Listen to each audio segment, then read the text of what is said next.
Close your mouth, run your tongue along your bottom front teeth and try to find a straight line. You won't. And if you didn't move, if you just read that and sat still, that counts too.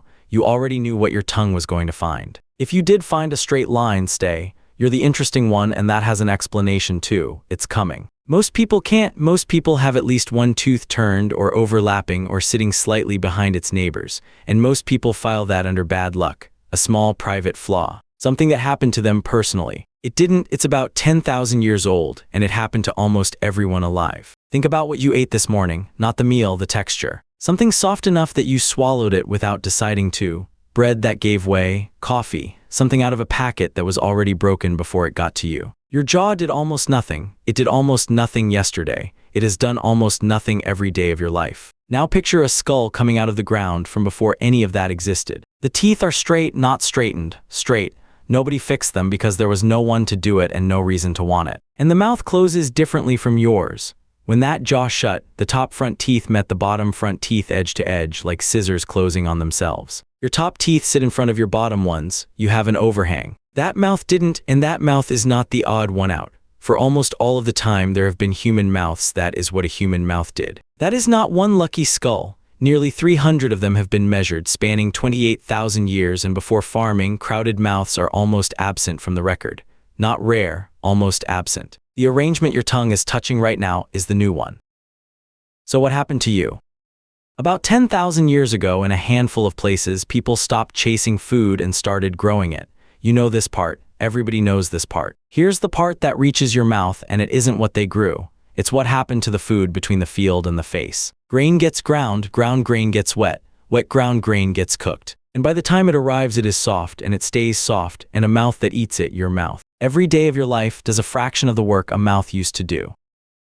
That's the whole mechanism, not the menu, the effort.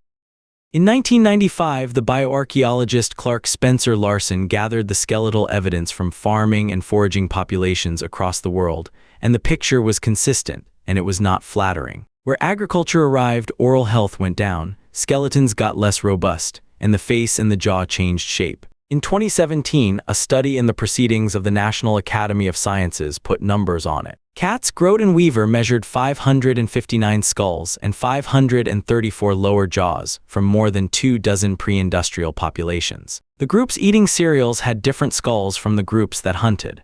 The groups eating dairy had the most different skulls of all because dairy is the softest thing anybody was eating. And here I have to be careful with you, because this is the point where these stories usually oversell. That study's own word for the size of the change was modest. Modest. The skulls of early farmers are not unrecognizable. What they are is consistently, measurably different in the direction you would predict across 24 populations that had nothing to do with each other.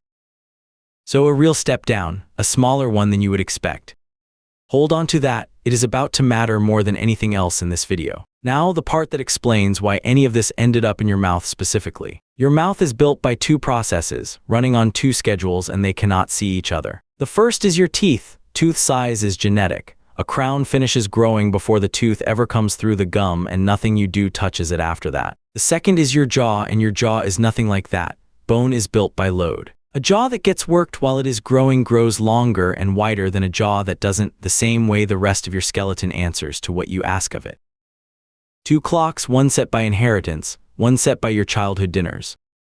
And for almost all of human history, they agreed with each other, because for almost all of human history, every child's dinner was work. There are two ways we know this isn't just a story about which populations are related to which. The first, in 2011, another study in the same journal measured lower jaws from populations all over the world and asked what a human jaw actually tracks. If jaws tracked ancestry, they would group the way genes group. They don't. The strongest signal in a human lower jaw is not who your ancestors were. It is how hard they had to chew. Hunter-gatherer jaws come out consistently longer and narrower than farming jaws, while the skull sitting on top of them behaves itself and tracks ancestry exactly as expected. Which answers the obvious objection, by the way, genes are in this. Nobody is saying they aren't. What that study shows is that they are not the strongest thing in it. The second way we know, somebody tested it directly, somewhere you can control the food. In 1982, Corocini and Beecher published in Science.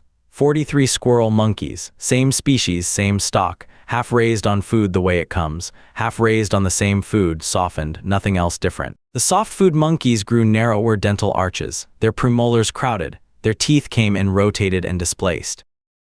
One generation, one variable, food that didn't fight back. 22 years later, Daniel Lieberman and his colleagues ran it again with a different animal and measured the strain inside the jaw while it chewed. Same answer. Feed a growing face soft food and it grows less face. So here is the mechanism, stated properly, because the sloppy version is everywhere, and the sloppy version is that your teeth got bigger. They didn't both shrank, they did not shrink in step. Over 10,000 years, human teeth got somewhat smaller. You can measure that in skeletal series. Human jaws got smaller too, and the two did not stay in proportion. The arch lost more length than the teeth lost width. Exactly how much more is unsettled, and it differs from population to population. But that gap between the room your jaw made and the room your teeth need is the thing your tongue found in the first 10 seconds of this video. There is a real argument about part of this, and it belongs here rather than in the comments. In 1954, an orthodontist called Percy Begg looked at prehistoric jaws and argued the ancient advantage was where a gritty diet grinds teeth against each other where they touch, filing them narrower, freeing room in the arch. Later work, including a study that followed the first generation of Aboriginal Australians to grow up without that wear, cut Begg's estimate of how much room it actually buys. Attrition is real. It is not the whole answer. How much of the answer it is has never been settled. Now, if it stopped there, you would have a tidy answer. Farming did this 10,000 years ago, case closed. That is the version you will find almost everywhere, and it is wrong, or rather it is the first half. In 2007, two Norwegian researchers, Evensen and Ogard, went to a set of abandoned 16th century graveyards in Oslo and brought back 146 skulls. 85 men, 61 women. People who had been eating farmed food for thousands of years already. Then they scored every one of those mouths on the same index a Norwegian clinic would use on you today. And they scored a present-day Norwegian sample with the same index. Same country, same measuring stick, 400 to 700 years apart. 36% of the medieval skulls came out with a mouth that would be assessed today as objectively needing treatment, which is already a lot. A third of medieval Oslo would be sent for treatment if they walked in tomorrow. Whatever is in your mouth, it was well underway by then. The present-day figure was 65%.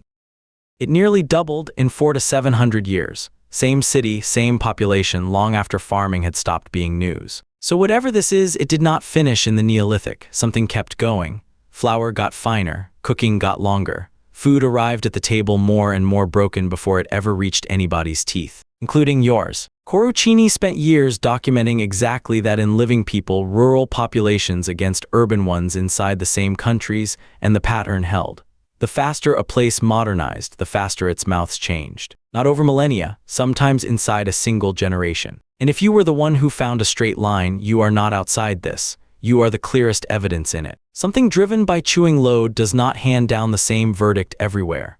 It varies between countries, between a city and the farmland, an hour outside it, between one generation and the next. A fixed genetic sentence would not do that. This does. The 10,000-year answer had the right shape and the wrong scale. The first step happened at the dawn of farming.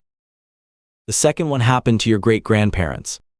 So run it back. They chewed food that fought them, and their jaws grew to meet it. They ground the grain and the fight got smaller. They milled it finer and it got smaller again. They cooked it longer, they softened it further. They sent it to the table already broken. And every generation of children chewed a little less than the one before. The teeth kept arriving at the size the genes had always specified. The jaw kept arriving a little smaller. And nobody noticed because nobody lives long enough to watch a jaw shrink. Until one day somebody put their tongue against their own front teeth and went looking.